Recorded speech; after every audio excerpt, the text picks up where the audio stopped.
What's poppin', y'all? Today we're going to talk about Kanye West pooping on Drake. Metaphorically, of course, but also kinda literally when it comes to his career. This is episode 3 on my series on the 48 Laws of Power and how we can relate them back to a story that happened in rap or music as a whole. Law 3 is conceal your intentions. Keep people off balance and in the dark by never revealing the purpose behind your actions. If they have no clue what you're up to, they cannot prepare a defense. Guide them far enough down the wrong path, envelop them in enough smoke, and by the time they realize your intentions, it will be too late.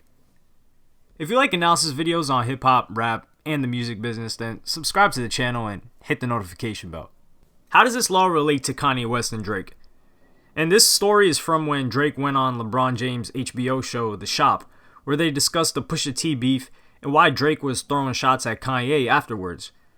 Drake shares a lot of information that the public was previously in the dark about, and if it is true, then Kanye is capable of a lot more than I thought, because I would have never expected him to move like this. Drake says that he linked up in the studio with Kanye, and Ye was telling him how much of a great place he was in, that he was happy to be a father with a new son, and that he wants to be like Quincy Jones and help Drake continue to be successful.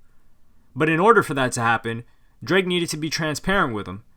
Drake usually doesn't play people his music early or tell others when he's releasing music, which is why his music almost never leaks.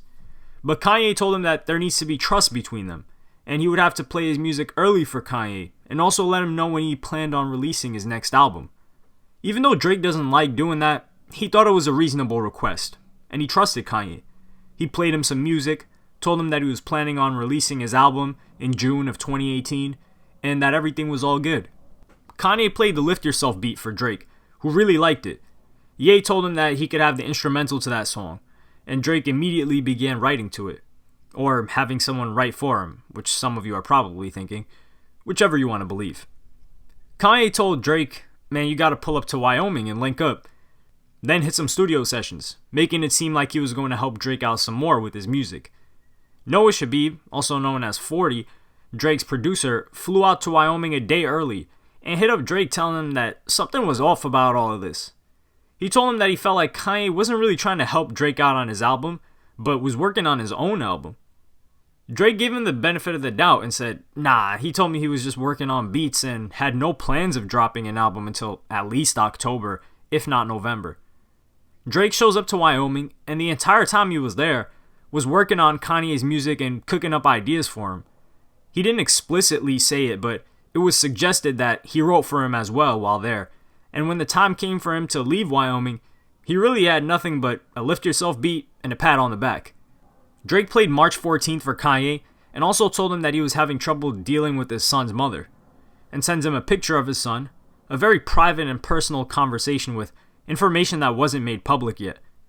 He still wasn't completely disappointed because he had a good beat, but one day he wakes up and sees that Kanye made all these release dates for the Good Music signees at the end of May and throughout all of June, exactly surrounding the release date Drake said he was planning for his album.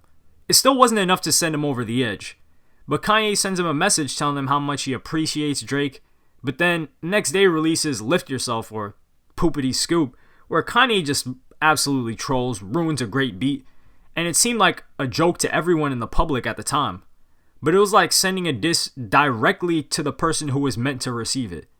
At the time, nobody knew Drake had the Lift Yourself beat, so by releasing it in the fashion he did, it was like Kanye giving a big screw you to Drake, and he was the only one who knew about it. This upset Drake and he fell back, feeling used. But then Pusha T drops his album, and there's a diss song towards him, produced by Kanye, and talking about having writers, when he was just in Wyoming helping Kanye with writing for his album. This was one of the first times Drake was really caught off guard. Admittedly, he said it took him 4 days just to register what had happened. He was in a daze and wasn't sure what the hell to do next. This was some next level mind games by Kanye West, if true, and he really bent the public perception afterwards to Drake being a big bully and Kanye West just wanting peace and framing himself as the victim. I still don't know who was telling the truth. The story relates to one in Law 3, of which there are 2 parts. Part 1 is use decoyed objects of desire and red herrings to throw people off the scent. If at any point in the deception you practice, people have the slightest suspicion as to your intentions, all is lost. Do not give them the chance to sense what you are up to. Throw them off the scent by dragging red herrings across the path. Use false sincerity, send ambiguous signals, set up misleading objects of desire. Unable to distinguish the genuine from the false, they cannot pick out your real goal. In 1850, Otto von Bismarck was a 35-year-old deputy in the Prussian parliament, and at a crossroads in his career. The problem was unifying different states into the divided Germany in a war against the neighboring Austria, which wanted to keep them weak and at odds with each other, threatening them if they tried to unite. Prince William wanted to go to war. The parliament agreed to give him troops, and the people wanted it too. The ones who opposed the war were the current king, Frederick William IV, and his ministers, who wanted to keep the powerful Austrians happy.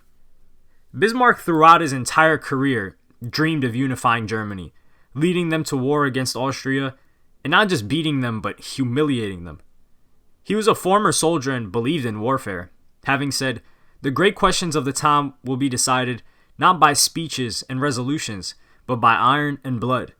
He was a patriot and soldier, but he gave a speech that shocked everyone. Woe unto the statesman who makes war without a reason that will still be valid when the war is over. After the war, you will all look differently at these questions. Will you then have the courage to turn to the peasant contemplating the ashes of his farm, to the man who has been crippled, to the father who has lost his children? He was speaking against the war. And more than that, he was praising Austria and defending them. Many deputies were confused and started changing their votes, and the war was avoided entirely.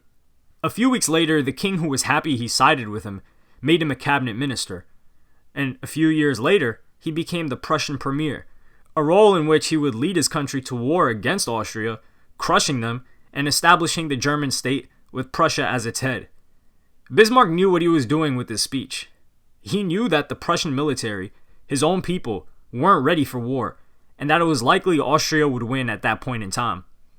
And if he had supported the war and they lost, his career would be ruined.